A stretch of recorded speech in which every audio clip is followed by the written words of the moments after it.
By the time Jesse Korchevsky sat in a courtroom facing the charges of first-degree intentional homicide, the case had already taken on a life of its own, becoming one of those rare stories where every new revelation seemed stranger and darker than the last, and the public could not look away. The trial opened in October 2023, nearly 5 years after the death of Lynn Hernan, and it was clear from the outset that prosecutors intended to hammer home one point above all. This was not a tragic accident or a desperate suicide.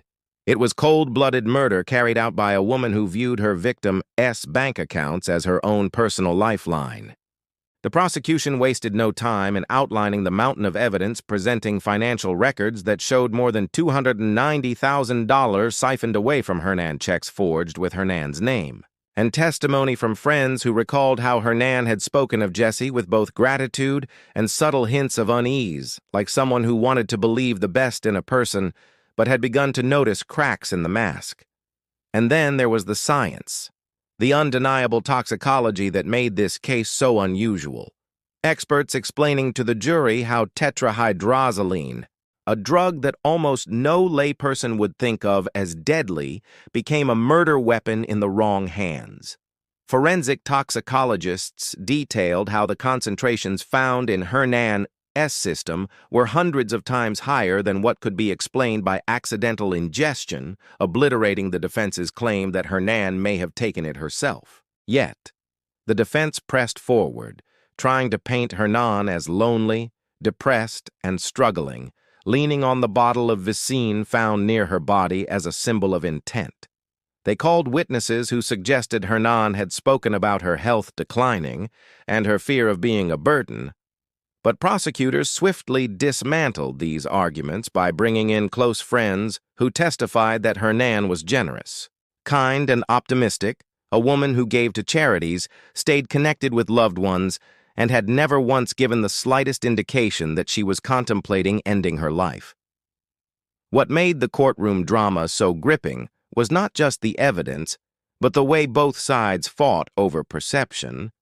Was this a grieving caregiver scapegoated by the state? Or was it a cunning manipulator who had engineered one of the strangest murders in modern history? Jurors leaned in as prosecutors painted Jesse as a woman with champagne tastes and no money to back it up, someone who saw in Hernan a solution to her financial ruin, a target to exploit until there was nothing left. The state showed receipts for lavish spending, vacations, and luxury items that Jesse could never have afforded on her salary alone, each item a breadcrumb leading back to Hernan's accounts. And then there were the chilling details of the crime itself, how investigators believed Jesse had been experimenting with the eyedrops, administering smaller amounts before finally delivering a fatal dose, all the while pretending to care for the woman she was slowly killing. The public followed every twist, not just through local coverage, but through national outlets and true crime podcasts, which latched onto the surreal phrase, "death by eyedrops," as if it were pulled from the script of a dark Hollywood thriller. Even seasoned courtroom reporters admitted they had never seen anything quite like it, a trial where the weapon was as ordinary as it was sinister. And when the jury finally deliberated, after weeks of testimony and days of arguments, their verdict was decisive: guilty of first-degree intentional homicide and 2 counts of theft, sealing Jesse Korchevsky's fate with a mandatory life sentence. The moment the words were read, the courtroom fell silent, except for the muffled sobs of those who had loved Lynn Hernan, people who had waited 5 long years for justice.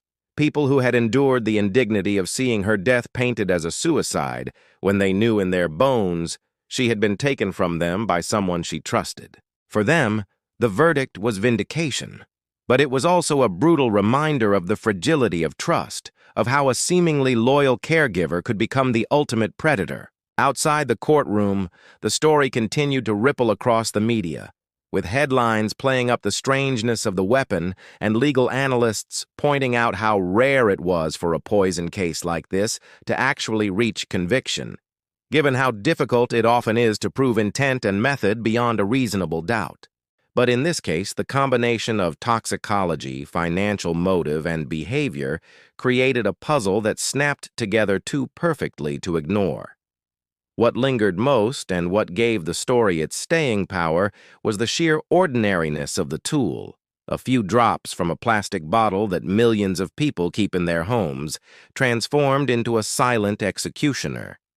The idea that a substance designed to soothe could be twisted into a method of murder left a chill long after the courtroom doors closed, and it ensured that the name Jesse Kerchevsky would forever be linked to one of the strangest, most unsettling true crime cases of the decade.